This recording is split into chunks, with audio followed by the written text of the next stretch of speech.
Bapak akan baca Yohanes pasal ketiga ayat ketiga.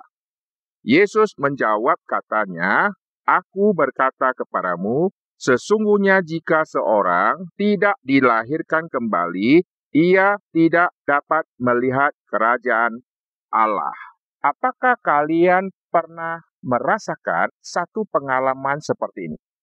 Kalian datang ke satu tempat, lalu kalian merasa, saya pernah datang ke tempat ini. Mungkin dulu saya pernah datang, tapi kalian coba ingat-ingat, tahun berapa saya pernah ke sini? Kalian tanya ke mama, "Mama, Papa, apakah dulu pernah bawa saya ke tempat ini?" Mama dan Papa bilang, "Belum pernah saya bawa kalian ke tempat ini." Tetapi kenapa saya merasa, kok saya pernah ke sini? Kapan saya ke sini? Tanya mama, mama tidak tahu. Tanya papa, papa tidak tahu. Tanya nenek, mungkin nenek pernah bawa saya. Ternyata nenek juga tidak tahu sama sekali. Lalu bagaimana ini?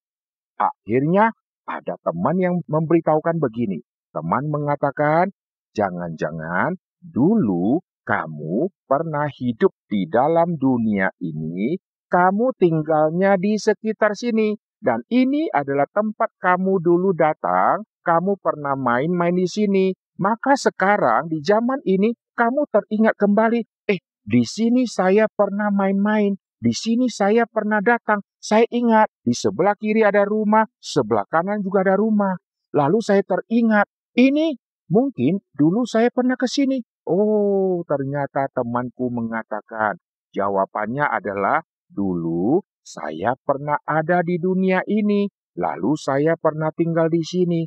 Wah, kalau begitu saya dulu pernah ada, tapi kenapa ya kok saya tidak pernah ingat? Saya hanya tahu di tempat ini saya pernah ada. Apakah dengan satu cerita ini saja saya pernah ada di tempat ini? Ini sudah membuktikan saya dulu pernah ada. Lalu ada lagi orang pernah merasakan. Waktu dia lewat di satu jalan, dia merasakan. Dulu saya ingat, di jalan ini ada satu warung. Dan warung itu menjual makanan apa? Dia masih ingat.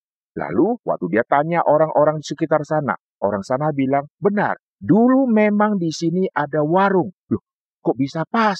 Lah, lalu orang itu mengkaitkan dengan, dulu kamu pernah hidup di dalam dunia ini, lalu kamu pernah ada di tempat ini. Sekarang kamu teringat kembali. Nah, sekarang Bapak tanya, apakah dulu orang itu pernah hidup, lalu suatu saat dia mati, lalu akhirnya dia lahir lagi dan ada lagi di zaman ini?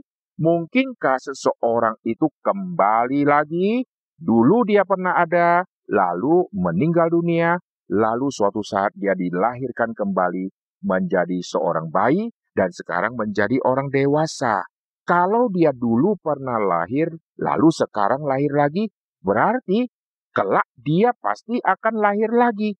Kalau dulu pernah lahir, lalu sekarang lahir lagi, lalu kelak dia pasti akan dilahirkan lagi.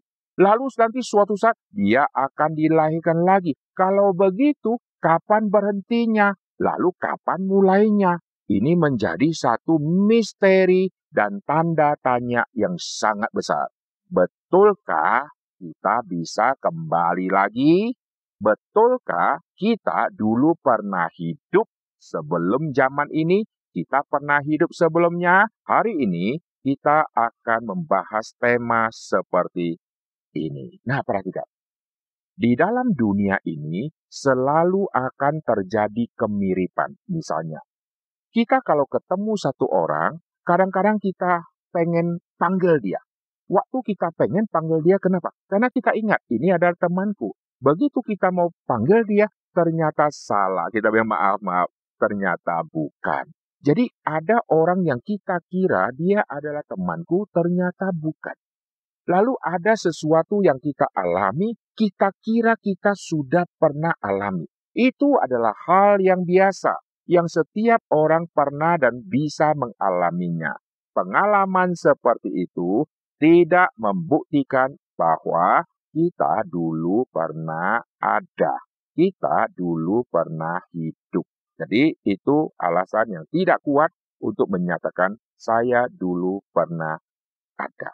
Kalau saya dulu pernah ada, berarti mesti ada catatan, mesti ada akte kelahiran. Mana akte kelahiranku yang dulu? Lalu kalau ada akte kelahiran, berarti saya punya papa, punya mama di zaman dulu. Mereka juga punya akte kelahiran. Mereka pasti ada kampung. Lalu kampungnya di mana? Kenapa semua cerita yang lalu kok saya tidak bisa mengingat semua? Saya cuma ingat saya pernah ada di lokasi ini, pernah ada di jalan ini. Jadi kita kembali ya. Mungkinkah seseorang itu pernah ada sebelum sekarang? Jawabannya tidak. Lalu mungkinkah orang ini kelak kalau mati, nanti berikutnya di waktu yang akan datang, dia bisa dilahirkan kembali, lalu muncul lagi? Jawabannya tidak. Mengapa? Hidup manusia, Alkitab catat, Tuhan menciptakan manusia, hidup manusia cuma satu kali. Tuhan hanya kasih manusia kesempatan untuk hidup di dalam dunia selama orang itu hidup entah berapa puluh tahun, itulah kesempatan yang Tuhan berikan dan itu cuma satu kali. Kalau dia hidup sampai umur 50 dan dia meninggal, itulah 50 tahun yang dia hidupi dan itu cuma satu kali. Kalau dia hidup 25 tahun lalu meninggal dunia, itulah pengalaman hidup dia 25 tahun dan itu cuma satu kali. Tidak ada kali kedua lagi. Mengapa? Nanti kita akan bahas ya. Nah, perhatikan baik-baik. Kalau manusia bisa kembali lagi, lalu bisa hidup lagi, alasan dia bisa hidup lagi dan jadi manusia lagi, alasannya apa? Oh, orang mengatakan begini, karena dulu dia pernah hidupnya baiknya luar biasa, lalu sampai waktunya tiba, dia tua, dia meninggal, lalu waktu dia dilahirkan kembali, dia menjadi orang yang dilahirkan mungkin di istana, mungkin menjadi anak orang kaya, karena dulu dia orang baik. Oke, kalau dia dulu baik. Lalu kalau dulunya dia jahat bagaimana? Kalau dia dulunya jahat, maka nanti kalau dia dilahirkan lagi, dia mungkin akan turun derajatnya. Oh, dulu dia jahat sekali. Sekarang mungkin turun derajatnya karena terlalu jahat. Turunnya nanti bisa jadi binatang. Lalu kalau sudah jadi binatang, nanti kalau binatang ini juga jahat, nanti dia lahir lagi, turun lagi menjadi binatang lagi. Nah, sekarang lihat. Kalau orangnya baik, nanti lahir lagi, dia hidup menjadi orang yang mungkin keluarga kaya, menjadi anak orang kaya, anak orang pintar, dan seterusnya. Tapi Bapak tanya, berapa persen manusia yang hidup di dalam dunia ini yang sungguh-sungguh hidupnya baik dan benar? Mayoritas itu hidupnya tidak baik dan tidak benar. Apa buktinya? Lihat, penjara begitu dibangun dengan kapasitas begitu banyak, kamar begitu banyak. Dalam waktu singkat, penjara akan penuh. Kejahatan manusia terlalu besar. Anak-anak, lihat TV, ada kejahatan. Baca informasi di koran, ada kejahatan. Bicara-bicara sama orang, ada terjadi kejahatan. Teman-teman banyak yang lakukan kejahatan. Dan adik-adik sendiri juga melakukan kejahatan. Anak-anak sendiri juga melakukan kejahatan. Kalau begitu, mayoritas manusia adalah orang jahat. Lalu orang jahat ini suatu saat meninggal, nanti kalau dia lahir lagi, berarti dia akan turun derajat kan? Kalau dia turun derajat, maka nanti akan jadi binatang. Berarti kalau manusia makin lama makin jahat, maka binatang makin lama akan makin banyak. Karena manusia yang jahat kalau sudah mati, dia akan menjadi binatang. Lalu yang jahat mati lagi, jadi binatang lagi. Lalu dari binatang, nanti mau lahir menjadi manusia. Oh, itu memakan waktu yang sangat panjang. Kapan binatang bisa berbuat baik, lalu nanti lahir menjadi yang lebih baik lagi? Oh, kemungkinan sangat sedikit. Belum sempat berbuat baik, sudah dimakan oleh manusia. Belum sempat berbuat baik, langsung sudah ditembak oleh manusia. Lalu binatang sulit dapat kesempatan untuk naik derajat lagi. Kalau begitu, Manusia makin lama akan makin sedikit, karena manusia yang makin lama makin sedikit, akhirnya lahir kembali menjadi binatang, dan binatang akan menjadi semakin banyak di dalam dunia ini. Manusia semakin sedikit, binatang akan semakin banyak. Anak-anak lihat di sini, binatang di dalam dunia ini makin lama makin banyak yang punah. Binatang makin lama makin sedikit. Ikan-ikan di laut makin lama makin sedikit. Manusia makin lama makin banyak. Ini membuktikan bahwa teori yang mengatakan kalau dia dulu baik, lalu dilahirkan menjadi anak orang kaya dan seterusnya. Kalau dia dulunya orang jahat, lalu dilahirkan nanti turun derajat menjadi binatang.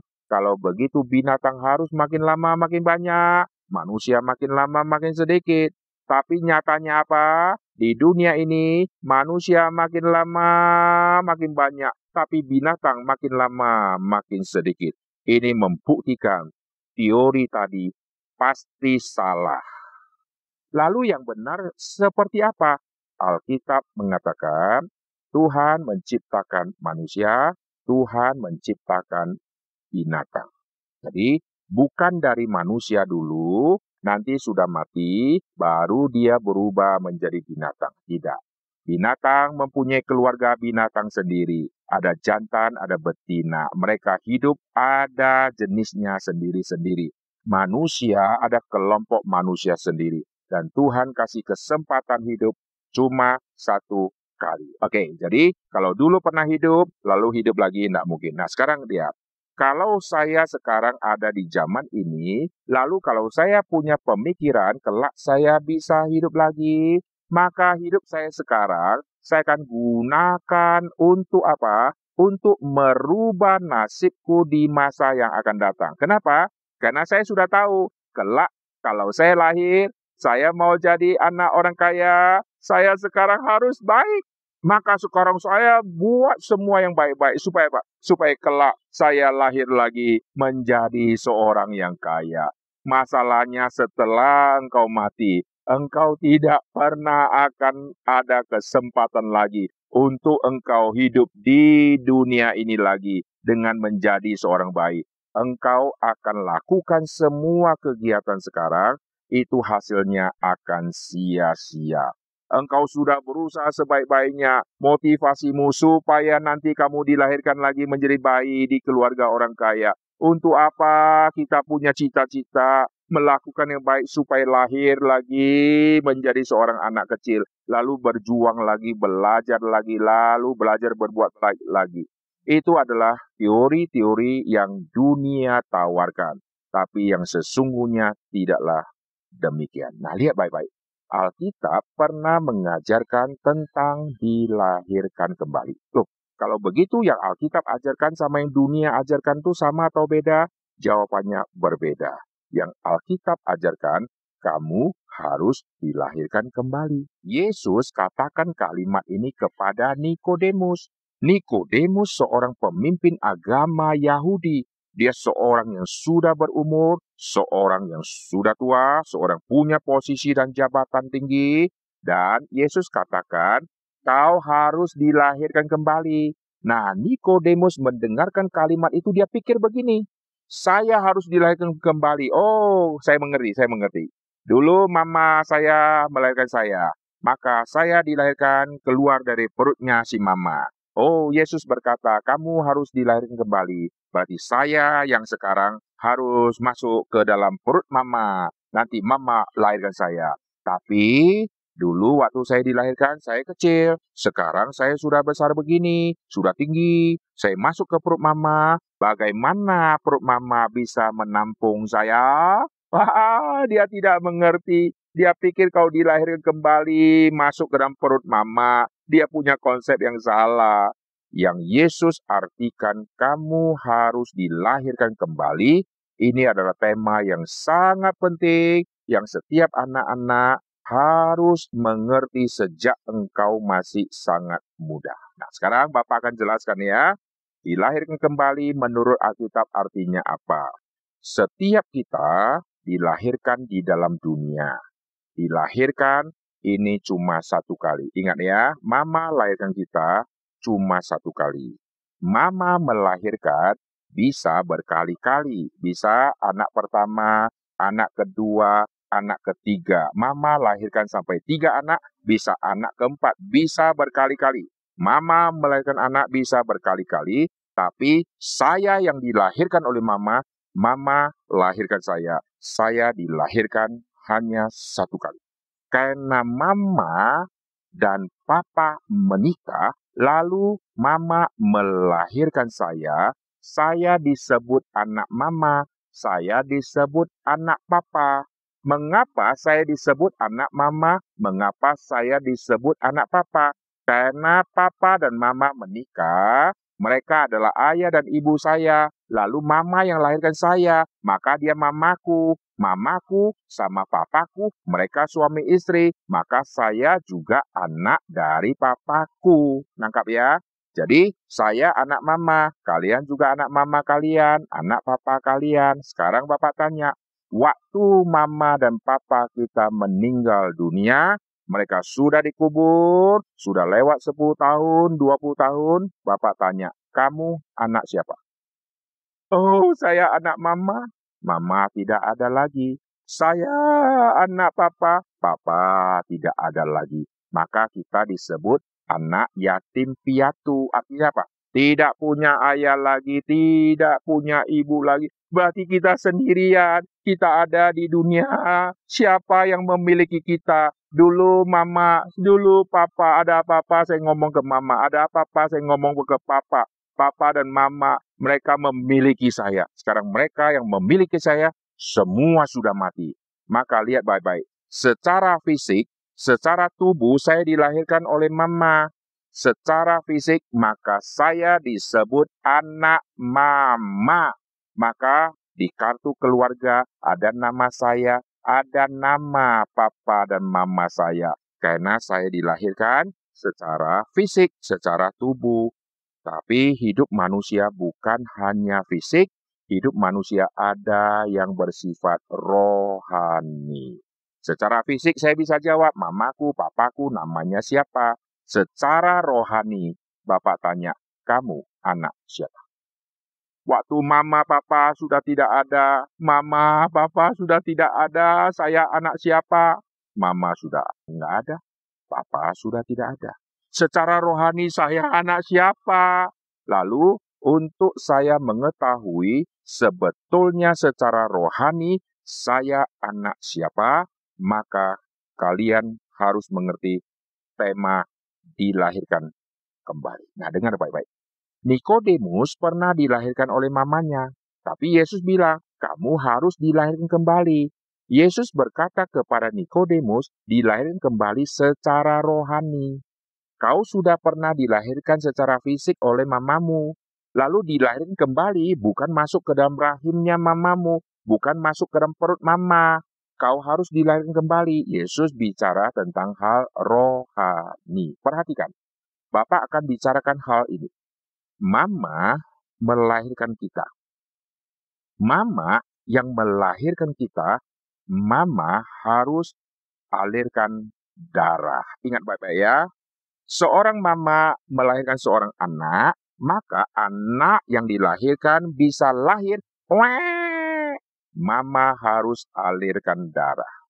Mama yang tidak alirkan darah, waktu lahirkan anak, dia bukan mamanya kita. Setiap kita dilahirkan oleh mama, tanya mamamu pernah keluarkan darah atau tidak. Waktu lahirkan saya, mama akan berjawab, ada. Sangat banyak darah yang saya keluarkan. Nah, karena mama lahirkan saya, harus ada darah yang keluar, barulah saya akan lahir. Ingat baik-baik ya, mama lahirkan, harus ada darah yang ngalir. Itu saya lahir secara fisik. Saya kalau dilahirkan kembali secara rohani, siapa yang harus alirkan darah? Dengar baik-baik. Secara rohani saya harus dilahirkan kembali. Berarti mesti ada darah yang harus dialirkan. Darah mama tidak, mama sudah meninggal. Maka darah Yesus yang harus dialirkan bagi kita. Karena Yesus adalah Allah, maka setiap orang yang diselamatkan oleh Kristus, kita yang menerima percikan darah Yesus itu, kita disebut anak-anak Allah. Kita dilahirkan kembali. Waktu kita dilahirkan kembali, kita dibersihkan, kita disucikan, kita diampuni. Yesus mati untuk kita, yang alirkan darah bagi kita. Dia adalah Tuhan Yesus. Oleh sebab itu, secara fisik saya anak mama, secara rohani saya anak Allah. Nah, dengar baik-baik. Saya anak mama, saya anak Allah. Mama alirkan darah, Yesus alirkan darah. Apa bedanya darahnya mama sama darahnya Yesus? Lihat ya. Mama lahirkan saya. Mama waktu lahirkan saya, mama ada 4 kemungkinan. Dengar baik-baik, mama ada 4 kemungkinan ya. Semua konsentrasi ya. Kemungkinan yang pertama, mama hidup. Waktu mama lahirkan saya, mama bisa hidup. Oke? Mama bisa hidup, anak juga bisa hidup. Mama hidup, saya hidup ya. Mama hidup, bayinya juga hidup. Misalnya mama lahirkan saya, mama hidup, saya juga bisa hidup. Mama hidup, saya hidup. Kemungkinan kedua, mama mati, saya mati. Gampang ingat ya. Yang pertama apa? Mama hidup, saya hidup. Kedua, mama mati, saya mati. Ketiga, mama hidup, saya mati. Oke, gampang ya. Mama hidup, saya hidup. Mama mati, saya mati. Mama hidup, saya mati. Sisa 1 kemungkinan. Mama mati, saya hidup. Oke, lihat baik-baik. Bapak ulangi ya. Mama hidup, saya hidup. Mama mati, saya mati. Mama hidup, saya mati. Saya hidup, mama mati. Berapa kali mama bisa hidup? Berapa kali mama mati? Kita hitung ya. Mama hidup berapa kali ya? Pertama, mama hidup, saya hidup. Mama hidup 1 kali ya. Oke. Mama mati, saya mati. Mama hidup, nih, mama hidup, saya mati. Mama hidup sudah 2 kali ya. Saya hidup, mama mati. Berarti 4 pilihan tadi, mama hidup 2 kali. Oke, sekarang kita hitung. Mama matinya berapa kali ya? Berapa kemungkinan mama mengalami mati? Kemungkinan pertama, mama hidup, saya hidup. Kemungkinan kedua, mama mati. Oke, mati 1 kali ya, mama mati ya. Oke, mama mati, saya mati. Kemungkinan ketiga, mama hidup, saya mati. Kemungkinan keempat, saya hidup, mama mati. Mama mati 2 kali. Jadi gini, kemungkinan mama hidup 2 kali. Kemungkinan mama mati juga 2 kali. Nah, kalau ada 4 kemungkinan, lalu 2 kali mama hidup, ada kemungkinan 2 kali, berarti 50%. 50% mama bisa hidup, dan 50% mama bisa mati. Perhatikan. Oleh sebab itu, mama yang lahirkan seorang anak, mama berjuang sampai mau mengkorbankan nyawanya, karena 50% kemungkinan mama akan mati. Sedangkan 50% lagi mama akan hidup. Jadi, anak yang dilahirkan oleh seorang mama, mama harus berjuang dan harus melewati kemungkinan dia bisa mati 50%. Lalu kalau anaknya hidup, lalu dia lolos dari kematian itu, lalu suatu saat dia ingin punya anak lagi. Untuk mendapatkan anak kedua nanti, lalu mau lahirkan anak kedua, maka mama akan berjuang lagi melewati kemungkinan akan mati 50%. Oleh sebab itu, semua anak-anak harus ingat pengorbanan mama waktu lahirkan engkau. Mama sudah nyatakan cinta, lahirkan engkau dengan rela korbankan nyawa 50%. Dan saya disebut anak mama, saya harus mengasihi mama, saya tidak boleh durhaka kepada mama. Nah, ini tentang yang fisik. Sekarang tentang yang rohani. Saya harus dilahirkan kembali.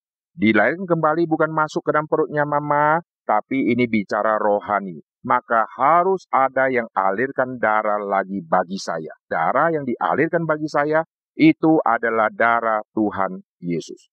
Darah Tuhan Yesus dialirkan, Yesus berapa kali alami kemungkinan hidup, dan Yesus berapa kali alami kemungkinan mati. Lihat baik-baik. Tadi Mama ada kemungkinan hidup 50%. Mama ada kemungkinan mati 50%. Bagaimana dengan Yesus? Darah Yesus waktu dialirkan sehingga kita bisa dilahirkan kembali. Yesus harus mati. Kemungkinan Yesus mati 100%. Jadi bukan 50%. Dia bisa hidup, bukan 50% dia bisa mati. Tapi 100% dia harus dan pasti mati. Jadi untuk saya dilahirkan kembali secara rohani, Yesus 100% harus mati.